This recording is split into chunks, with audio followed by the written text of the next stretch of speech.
Hello friends. Today I want to talk to you about real estate investing. I have had a lot of questions about my investing, and I've had a lot of people in the comments saying I could never do that. I wish I had done that when I was younger, that kind of thing. And I just want to tell you that I am not a very brave person. I'm kind of risk averse, and also I'm not rich. I grew up sort of poor, and I grew up in a trailer park, and my family didn't have any property or money, or nobody's ever left me any money. And like everything that I've done on a nurse's salary. So I just wanted to tell you some ways that you can get started in real estate investing with just on a normal person's salary and at a low risk. You don't need to have a fortune, but you do need a credit score that is good enough to buy a house, and you do need a little bit of money for a down payment. There are other ways of real estate investing where you don't need money and you don't need credit, and mostly that's wholesaling. Wholesaling, which is basically getting a house under contract for a low price and then flipping it to an investor, flipping the contract to an investor at a higher price and just taking the difference. That's not something I've ever done. There's other videos on the internet about wholesaling. If you've got bad credit and no money, and you are like gung-ho and you can get out there and boots on the ground and do that, then watch those other videos from other guys. Bigger Pockets is a great channel to watch if you want to get started in real estate investing especially if you're young and you don't have any money and you just want to start out right. Check out the Bigger Pockets channel, and there's also a podcast. They have other ways. I'm just going to tell you the way that I did it.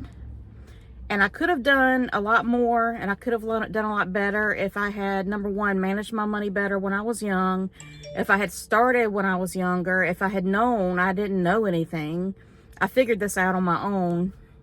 And if I had just had a little bit more risk tolerance and taken more chances, I could have done more. But I'm going to tell you what I did and how anybody that has a steady income and can buy a house can get into real estate investing. Normal people can do this. So the first thing that I did was I bought a primary home. I was 34 years old before I bought my first house, and it was a very small little house out in the country. I only paid $69,000 for my first house, and yes, it was 21 years ago, but and I know a lot of other people live in places where they feel priced out of the market, like they'll never be able to buy a house. And I think that if you live in a place like the Pacific Northwest or San Francisco or someplace where you feel like you'll never buy a house, you might want to think about moving to a place with a lower cost of living so that you can buy a house. A first-time buyer can buy their first home with an FHA loan with 3.5% down. And actually, there's probably other ways to do it with no money down right now. There's programs, but I think they're kind of risky because it makes your payment higher. But a FHA loan of 3.5% down, or even a conventional loan with 5% down, if you live in an area that has affordable housing. Like I live in North Carolina and not in a big city. So this area is pretty affordable. If you live in an area with affordable housing, you can buy your first primary home with not too much money down, and you have to have enough income to show that shows that you can, get a mortgage. If you don't know whether you can get a mortgage or not, go ahead and talk to a mortgage broker. That's what they're there for, a mortgage loan officer at the bank. If you have a credit union, go there, get online and look at Rocket Mortgage and just an online lender. Just talk to a lender and see if you can be pre-approved so that you know what you're able to buy. Or if you're not able to be pre-approved yet, they are happy to tell you what you need to do to get your score where it needs to be, or maybe you need to pay down some debt. But a lender will tell you what you need to do so that you can buy your first house. So if you can buy your first house, first of all, you want to look for something that is going to be, you don't want to look for the biggest house in the neighborhood. Look for a house that you can add some value to. You can, maybe it just needs some paint and a little bit of brushing up. My first house was in pretty good shape, but some things that I did myself was I refinished my own, I pulled all the carpet out of the house and refinished my own hardwood floors. I painted. I learned to hang light fixtures and change doorknobs, and I did those things, and I made the house look a little better. I upgraded a little bit, and anybody can watch a few YouTube videos and learn how to do some basic things to make cosmetic upgrades to a house. So if you can find a house, buy the ugliest house in the best neighborhood. That's the advice that I always heard, and it's true. Look for a good location and buy the ugliest little house that needs some paint and some, making it, it needs some something done to it to make it look pretty. And you can do that on your own, and you can add equity fast that way. But buy a house that's affordable. Buy a house that, when you look at all what the payment is going to be, including the taxes and the insurance, and take out some money every month for your maintenance. You might need a roof every 10 years, and your HVAC might go out every 10 years, that kind of thing. And look at the market rents in your area and buy a house where you're going to be able to rent it for more than your expenses are every month. And buy a house. Buy your first house.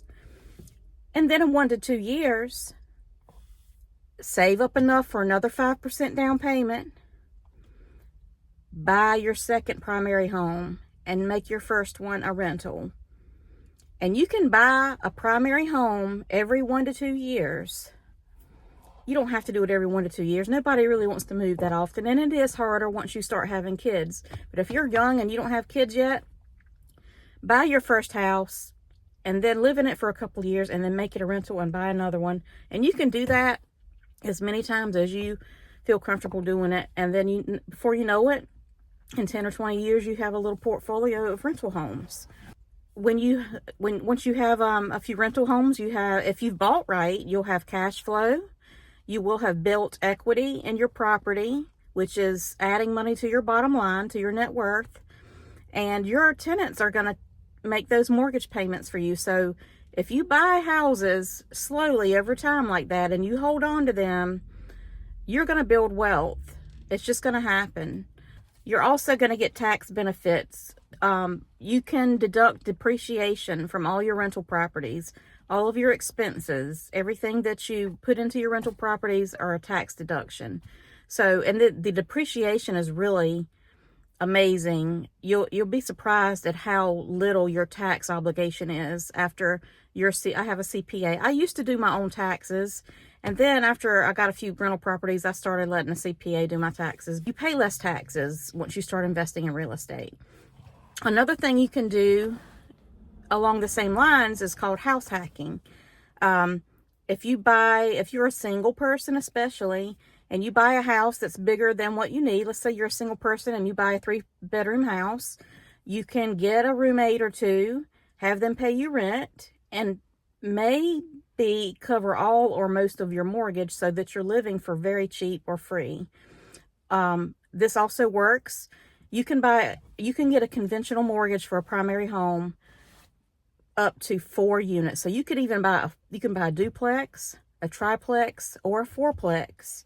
If you're going to live in it, you can buy that as your primary home and get a conventional mortgage with 5% down. Live in one unit and rent the others. That's house hacking. There's different ways of house hacking, but house hacking is basically buying a primary home, renting out part of it while you also live in it, and the rents that you get help you to live for very cheap. So that is another strategy that, if you go back to that Bigger Pockets channel I talked about, they have a lot of house hacking videos, and that's another really great opportunity to get into real estate investing with little risk and not too much money. Another thing you can do is add value. You can buy a house that maybe it has a extra room that's like an office. Maybe it has a giant laundry room that has room for you to add a bathroom. But if you look for things that you can add value to, maybe it has an outbuilding that you can actually turn into a small studio that you can then rent out. There's a value that buying something that you can add value to is another great way to build equity really fast, and that's a good way to get into real estate investing. Then once you start talking about how to rent your properties, there's different ways of doing that. You can rent properties to long-term tenants, which is, you get a year lease, you sign a year lease with somebody and they live there. I have tenants like that they rent my homes and they live there and that's their house. I've also done short-term rentals, which is better. Most people know Airbnb, and that is the best example of a short-term rental situation. If you have a house with extra space or a private room with its own bathroom, or if you have a guest house or a guest suite or a mother-in-law apartment, any of those things, you can rent it on Airbnb for, 2 to 3 days at a time, and you can make good money that way. Another thing that a lot of people are now starting to find out, and I've been doing this for 3 years, is midterm rentals. I have a house that has a 1-bedroom, 1-bath attached, and I started out putting it on Airbnb, and then but I'm a nurse, as you know, and I did some travel nursing in the past, so I knew that there was a market for travel nurse housing. And there is a hospital just a couple of miles from my house. So I started marketing my apartment on Furnished Finder, furnishedfinder.com. I'll put a link in the description. And I rent my 1-bedroom, 1-bathroom apartment to traveling nurses and other healthcare professionals. And I make more money on that 1-bedroom apartment than I do on any of my other 3-bedroom, 2-bath houses. And that's because I'm providing a place with utilities. It's fully furnished. It's got internet. All they have to do is walk in with their suitcase and they're set to go for 3 months at a time. So midterm rentals, if you have some property, you think you might want to rent it out, but you don't want a long-term tenant, and you don't want to deal with Airbnb and having to clean the place every 3 days when somebody leaves, look at midterm rentals and look at Furnished Finder. The key to all that I've talked about here is buying a primary home first and turning that into your first investment and finding creative ways to make money on it, whether it's value add or whether it's turning it into a rental when you buy another house. You've got to live below your means. You've got to keep the credit card use to a minimum. You've got to be smart with your money. And instead of spending your money on a new $60,000 car, save that money and use it to buy a house.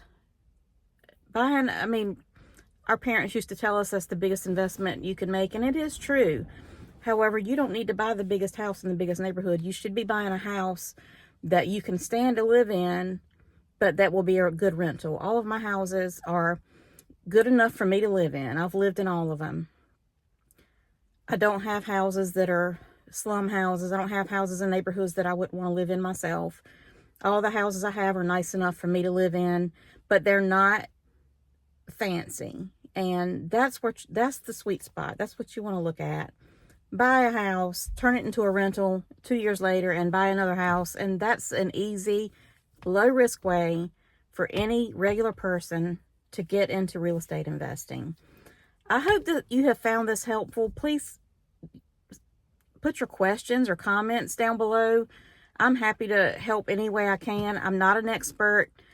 I'm not a big-time real estate investor, but I have 4 rental properties that give me a good amount of cash flow every month, and I did that on a nurse's salary as a single mom without a lot of money. So I just want you to think before you think I'll never be able to invest in real estate.